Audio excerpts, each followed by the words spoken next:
Is this the end for paying for tools like Cursor? Google just dropped an absolute bombshell for AI developers, and it is completely free. And in this video, I'm going to show you how to access this Cursor competitor, how it integrates with AI itself, and I will show you 6 different examples that I used to create with this tool. I have a link in the description below, but it is just aistudio.google.com, and on the left here, there's this thing called build. So we can build apps with Gemini, and we can just prompt whatever we want, and it will start building. If we scroll down, they have some pretty cool examples, my favorite one being this Gemini 95. So if we click that, you will see a text area on the left, we will see the code over here, and on the far right, we will have a preview of the code running.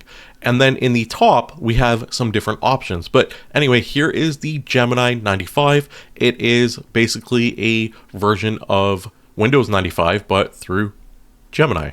So it is kind of cool. We have like documents, we have this little Chrome browser, and it looks really, really neat. So that is what we're able to do with this tool. We're able to make really cool stuff like this. So the first prompt we're going to give it is this here: build an app with Gemini to make a tool that takes a sentence or a paragraph as an input and returns whether the sentiment is positive, negative, or neutral. So we're going to hit build here, and you're going to see what is happening. It is thinking. So this is just the Gemini model that we all know and love.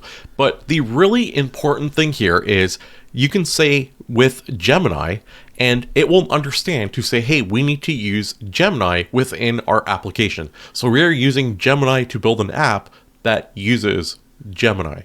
That's a lot of Geminis. In the middle here, we can see the different files that are being created. We can even upload our own files. We can create new files. We can add folders. I already foresee the comments saying, hey, this isn't like Cursor. It really is. It's just the web-based version. So it is all hosted in the cloud, and you can do development all purely in the cloud. And if we flip back here, you can actually see the code being created. We can see the different files, the folders. It is literally making everything. We're going to need text when it's done. So we have here, generate me a 300-word short story that is sad. So let's see how well our thing comes back.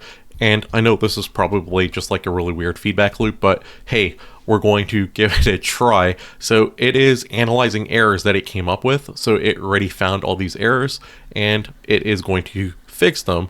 All right, it is all finished here. This is what our app looks like. So we can type in text here. So we can type in this big long prompt here, and it should come back that it is sad. So it says negative. It came back negative. It even says powered by Google Gemini API, and there we have it. How about something really simple like this? I'm having an amazing day. Let's see, it says positive. So we just built this app using Gemini that uses Gemini to analyze text. And the examples are going to get a lot better than this. And if you enjoy AI content and you want to stay up to date with the latest and greatest AI everything, and you don't want to fall behind, click the subscribe button. It is completely free to do, and I cover AI on a daily basis. So let's continue with our next example. Okay, let's do one more example just using Gemini for text. So this time around, it is going to generate a short joke every single time we hit generate. So this one was pretty quick, and it says just click a button to get a joke, and it says the Gemini Joke Factory. So let's see, why did the Scarecrow win an award?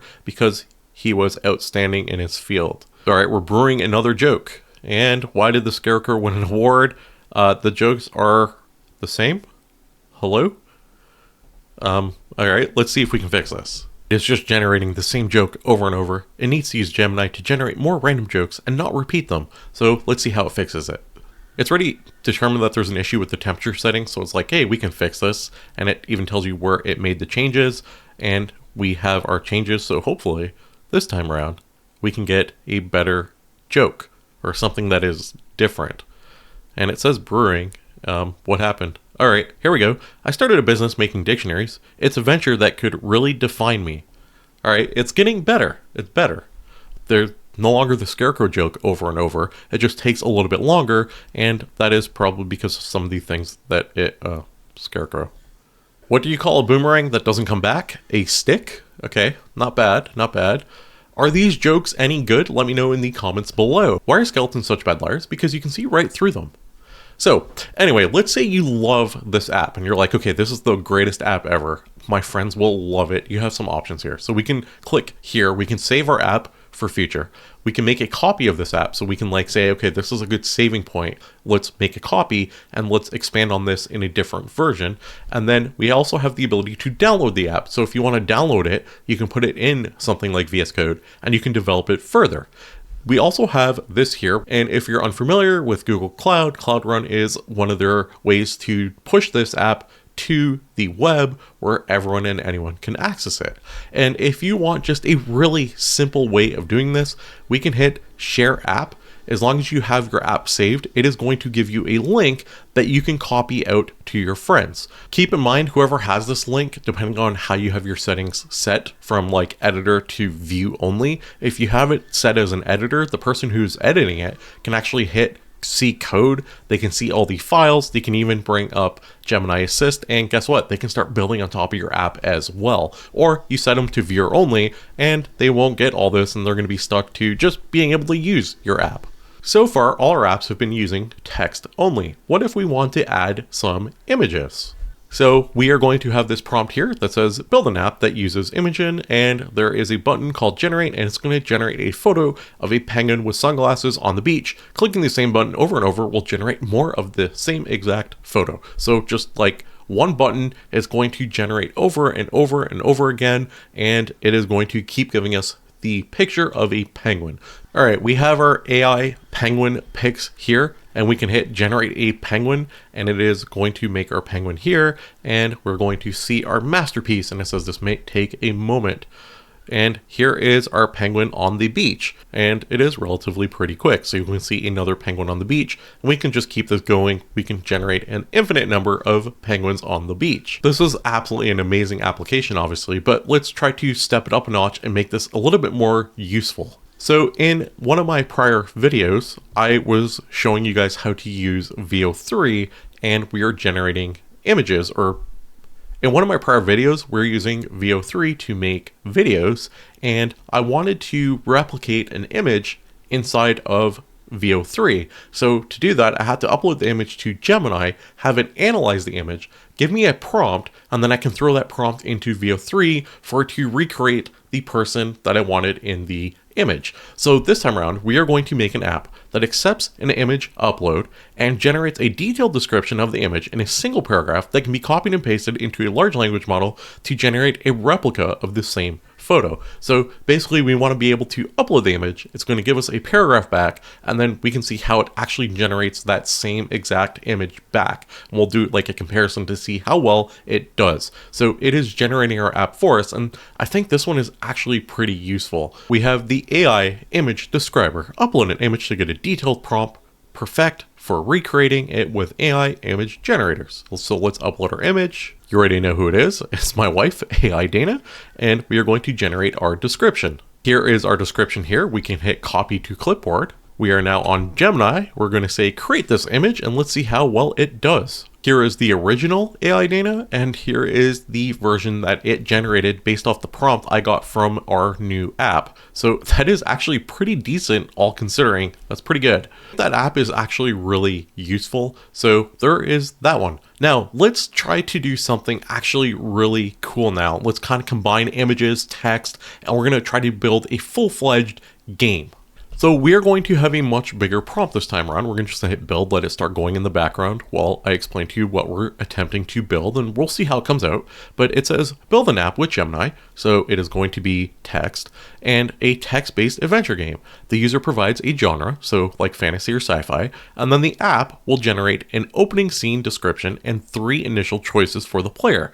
The player will always have to choose from choices, and the app will continue to provide a short continuous story with 3 choices. So like story, 3 choices, you pick, and it's like choose your path through this story. And then it says, hey, I want to use Imagen to make images that match the story for every single time it generates text. So we're doing text and images, kind of like bring them all together into one kind of cool continuous app. Our Gemini text adventure game is all ready. We have picking our genre, so we can even pick custom, but for now let's just pick like fantasy. We'll hit start. It's generating our adventure. So here we go, genre fantasy. We scroll down, we have our picture of our tree, and it says you awaken to the damp earthly smell of a forest floor, sunlight fractured by a thick canopy of ancient trees, blah blah blah, and it gives us some options, and I don't actually see the options. They are hidden, but they are clickable. You can see we can actually click something and it's going to generate the next part of our story. So we would have to go back here, show code assist, and we can see the next part of our story. The images look really good. This whole thing looks good. We just need to see what it's actually generating. I don't see the options under what do you do. They're clickable, but not visible. This is really cool because it's not regenerating the entire code like Gemini Canvas. This is really cool because it's not regenerating the entire code like Gemini Canvas. This is doing like a find and replace, more like you do traditional coding. So it is thinking it is going to fix buttons and stuff, and then when it is finished, we can actually see what it's doing and what files exactly it's going to edit. So here it's updating the files, and if we hover, it'll tell us even what it's updating, how it's updating it. We can see everything, and when it is finished here, there's this view diff button, so we can actually click that and we can see the changes to each file. So these files were modified and we can see the before and after, and we can also go back and we can see which files are modified and which ones are not. So we can kind of scroll through, we can see which revision from which revision to from. There's a lot of different options. We can even restore a checkpoint, but now hopefully our game will work a little bit better when generating our prompt options. So this is actually like a really cool one. So we can see this guy here, and here we go. So we can just read this little caption here. We see the image of what's happening, and then we can say, okay, let's try to reach the high window. And truthfully, if we actually read the story, we actually have a pretty cool game now that is using AI. And again, I can hit this deploy to Cloud Run. We can generate an actual like URL for this, or I can hit share app, save it, share the app, and then I can just share this out with my friends nice and quick who can access it through AI Studio.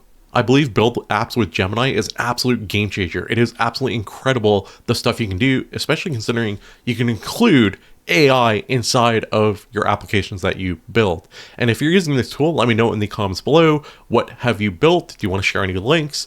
Let me know if you enjoy this type of content. Leave a thumbs up. It tells the algorithm you enjoy AI content, and it'll show you more of it. And if you enjoy my content specifically, don't forget to subscribe because I'll cover AI on a daily basis. Thanks for watching, and I'll see you tomorrow with another AI video.